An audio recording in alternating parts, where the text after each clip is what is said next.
여러분, 살면서 이런 경험 한 번쯤 있으시죠? 처음 본 사람인데 왠지 모르게 등 뒤가 서늘해지는 기분. 딱히 나쁜 말을 한 것도 아닌데 이상하게 대화를 나누고 나면 기가 다 빨리는 느낌 말이죠. 주변에선 흔히 이렇게 말합니다. 네가 너무 예민한 거 아니야? 사람을 겉만 보고 판단하면 안 되지. 그 말을 듣고 우리는 생각합니다. 그래, 내가 너무 꼬였나 보다. 좀 더 친절하게 대해보자. 하지만 결과는 어땠나요? 열의 아홉은 결국 시간이 흐른 뒤 역시 그때 내 느낌이 맞았어라며 무릎을 치게 됩니다. 그 쎄한 사람은 반드시 문제를 일으키고 여러분의 호의를 이용하며 끝내 뒤통수를 치곤 하죠. 왜 우리의 슬픈 예감은 단 한 번도 틀리지 않는 걸까요? 결론부터 말씀드리면 당신의 그 쎄함은 단순한 기분 탓이 아닙니다. 그것은 인류가 수만 년 동안 진화하며 생존을 위해 다듬어온 초고속 데이터 처리 시스템의 결과물입니다. 우리 뇌의 무의식은 상대방의 아주 미세한 표정의 떨림, 말의 속도, 시선의 각도, 심지어 그 사람이 뿜어내는 분위기의 비일관성까지 0.1초라는 짧은 찰나에 모두 스캔합니다. 그리고 의식적인 생각이 채 정리가 되기도 전에 몸에 신호를 보냅니다. 위험해, 이 사람은 조심해 라고요. 예민한 사람들에게 이 촉은 저주가 아니라 축복입니다. 남들이 보지 못하는 신호를 읽어내는 정밀한 레이더를 가졌다는 뜻이니까요. 오늘 이 영상에서는 당신의 그 예리한 촉이 과학적으로 왜 정확할 수밖에 없는지, 그리고 그 감각을 어떻게 하면 인생을 구원할 최강의 무기로 쓸 수 있을지 깊이 있게 파헤쳐 보겠습니다. 지금부터 당신의 본능이 보내는 비밀 신호를 해독해드립니다. 본격적인 이야기를 시작하기 전에 혹시 지금 이 서론을 들으며 완전 내 이야기인데 싶어 소름이 돋으셨나요? 그렇다면 당신은 타인의 속내를 읽어내는 특별한 재능을 가진 분일 확률이 높습니다. 그 정밀한 감각을 지키고 다듬고 싶다면 지금 바로 속내 읽는 심리학 구독 버튼을 눌러주세요. 저희 채널은 당신이 가진 예민함이 더 이상 상처가 되지 않도록 심리학과 뇌과학을 통해 당신의 마음을 단단하게 지켜드리는 가이드가 되어드리겠습니다. 구독과 좋아요는 당신의 소중한 에너지를 지키는 첫걸음이 될 것입니다. 우리는 흔히 예민한 사람을 까다롭다거나 사회성이 부족하다고 오해합니다. 하지만 심리학에서는 이들을 HSP, 즉 초민감자라고 부릅니다. 이들은 일반인보다 뇌의 섬역 부위가 활발하여 외부 자극을 훨씬 더 깊고 정밀하게 처리합니다. 남들이 지나치는 작은 불협화음도 이들에게는 거대한 소음처럼 들리는 법이죠. 문제는 우리가 이 능력을 스스로 부정한다는 점입니다. 사회적 규범이나 착한 사람 컴플렉스 때문에 내 몸이 보내는 비상벨 소리를 강제로 끄려고 노력합니다. 아니야, 내가 오해하는 걸 거야. 좋게 생각하자라면서 말이죠. 하지만 리모컨으로 TV를 끄려는데 에어컨 리모컨을 누른다고 꺼질까요? 아니요, 기계만 고장날 뿐입니다. 당신의 예민한 뇌는 이미 상대방의 악이나 위선을 포착했는데 마음속에서 억지로 긍정을 강요하니 뇌에는 과부하가 걸리고 몸은 아프기 시작하는 겁니다. 이제 패러다임을 바꿔야 합니다. 당신의 쎄함은 근거 없는 편견이 아니라 당신의 뇌가 평생 쌓아온 방대한 인간관계 빅데이터가 보내는 최후의 경고장입니다. 그리고 이 빅데이터가 어떻게 우리 뇌에서 계산되는지 그 놀라운 과학적 원리를 알려드리겠습니다. 심리학자 말콤 글래드웰은 그에 져서 블링크에서 적응적 무의식이라는 개념을 설명합니다. 우리 뇌는 아주 짧은 순간에 방대한 정보를 분석하여 결론을 내리는 능력이 있다는 것이죠. 우리가 흔히 말하는 촉의 정체입니다. 예를 들어 볼까요? 누군가 당신에게 아주 친절한 웃음을 짓고 있습니다. 하지만 당신의 마음속에는 왠지 모를 거부감이 듭니다. 왜일까요?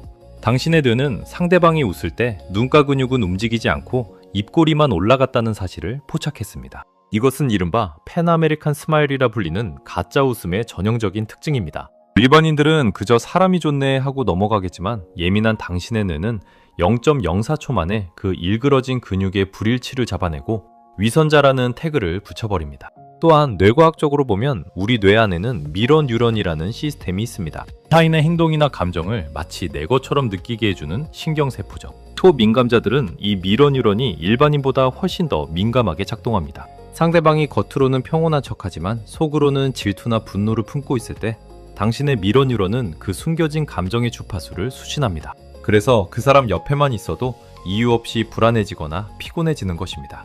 이것은 결코 추측이 아닙니다. 2014년 스토니브룩 대학교 연구팀의 실험에 따르면 초민감자들은 타인의 미세한 표정 변화를 볼 때 공감과 감정 처리를 담당하는 뇌 영역이 일반인에 비해 압도적으로 활성화되었습니다. 즉, 당신이 느끼는 그 쎄함은 상대방의 속마음이 당신의 뇌로 직접 전송된 결과물입니다. 당신의 뇌는 이미 답을 알고 있습니다. 다만 당신의 이성이 그 답을 믿지 못하고 있을 뿐입니다. 과학은 말합니다. 당신의 직감은 당신의 논리보다 훨씬 더 똑똑하다고 말이죠. 우리가 누군가를 보고 느끼는 쎄함이 유독 정확한 또 다른 이유는 그것이 단순한 직감이 아니라 패턴 인식이기 때문입니다. 당신은 지금까지 수많은 사람을 만나오며 데이터베이스를 구축해왔습니다. 나를 교묘하게 가스라이팅했던 사람의 말투, 책임 전가를 잘하는 사람의 눈빛, 앞뒤가 다른 사람의 특유의 화법, 이런 부정적인 데이터들은 우리 뇌의 편도체라는 저장소에 아주 강렬하게 각인됩니다. 현존과 직결된 정보이기 때문이죠. 시간이 흘러 당신이 새로운 사람을 만났을 때 상대방이 과거 당신에게 상처를 주었던 인물과 단 5%만 비슷한 패턴을 보여도 편도체는 즉시 비상벨을 울립니다. 비슷해. 저번에 이런 눈빛을 가진 사람한테 당했잖아. 조심해. 라고 말이죠. 이것은 편견이 아니라 지능적인 위험회피 전략입니다. 많은 시청자분께서 제가 너무 예민해서 사람을 밀어내는 것 같아요 라고 고민하시지만 사실 그것은 당신이 그만큼 세상을 정밀하게 읽고 있다는 증거입니다. 사기꾼들이 가장 무서워하는 대상이 누구인지 아십니까? 바로 예민한 사람입니다. 그들은 타인의 경계심을 허무는 데 도사들이지만 본능적으로 뿜어나오는 쎄함까지는 숨기지 못하거든요. 댓글 중 한 분은 이런 말씀을 하셨죠. 에이, 내가 예민해서 그렇겠지 하고 무시했다가 결국 피봤다고요. 이 경험이 바로 빅데이터가 완성되는 과정입니다. 이제부터는 예민함이라는 단어를 정교함으로 바꿔 부르세요. 당신의 레이더는 고장난 것이 아니라 너무나 고성능이라서 남들이 못 보는 독소를 먼저 강제하고 있는 것뿐입니다. 당신의 과거가 쌓아온 이 빅데이터를 믿는 순간 당신의 인간관계는 비로소 안전해질 것입니다. 그렇다면 이 날카로운 감각을 어떻게 하면 고통이 아닌 무기로 쓸 수 있을까요? 핵심은 레이더의 방향을 바꾸는 것입니다. 지금까지 당신의 고성능 레이더는 주로 외부의 위협을 스캔하는 데 쓰였습니다. 저 사람이 나를 어떻게 생각할까? 저 표정은 무슨 뜻일까? 이렇게 타인의 반응에만 집중하니 에너지가 금방 바닥나고 불안해지는 것이 당연합니다. 하지만 이 강력한 레이더를 당신의 전문성이나 창의성으로 돌린다면 어떤 일이 벌어질까요? 역사상 가장 위대한 인물들은 대부분 지독하게 예민한 사람들이었습니다. 제인 구달은 타인의 시선에 예민해지는 대신 아프리카 숲속에서 침팬지의 눈빛에 그 감각을 집중했습니다. 그 결과 누구도 보지 못한 영장류의 감정을 읽어냈죠. 버지니아 울프는 사교 모임의 피곤함을 견디는 대신 서재에 앉아 인간 내면의 아주 깊은 의식의 흐름을 문장으로 포착해냈습니다. 당신의 예민함은 사실 디테일을 읽어내는 천재성의 다른 이름입니다. 남들이 대충 보고 지나가는 1%의 다름을 당신은 감지할 수 있습니다. 이것을 대인관계의 불안에 쓰지 말고 당신이 좋아하는 일, 공부, 창작에 쏟아부으세요. 그때 당신의 예민함은 누구도 흉내낼 수 없는 탁월함으로 변모할 것입니다. 또한 인간관계에서도 선택적 예민함을 발휘해야 합니다. 모든 사람의 속내를 읽으려 하지 마세요. 쎄함이 느껴지는 사람은 그냥 데이터 부족이 아니라 위험 신호로 분류하고 거리를 두면 그만입니다. 아낀 에너지는 당신을 진심으로 아껴주는 소수의 사람, 그리고 당신의 성장을 돕는 일에만 집중적으로 투자하세요. 고성능 컴퓨터일수록 불필요한 프로그램을 종료해야 속도가 빨라지는 법입니다. 당신의 뇌도 마찬가지입니다. 불필요한 감정 소모를 끄는 순간 당신의 재능이 빛나기 시작할 것입니다. 오늘 이야기를 정리해 보겠습니다. 당신이 느끼는 그 쎄함은 단순한 기분 탓이 아닙니다. 0.1초 만에 상대의 위선을 읽어내는 뇌과학적 원리이자 당신의 인생 경험이 응축된 빅데이터의 결과입니다. 이제부터 누군가를 만났을 때 쎄한 느낌이 든다면 스스로를 탓하지 마세요. 대신 이렇게 생각하는 겁니다. 오, 내 고성능 레이더가 열일하고 있구나. 일단 한 걸음 물러나서 지켜보자라고요.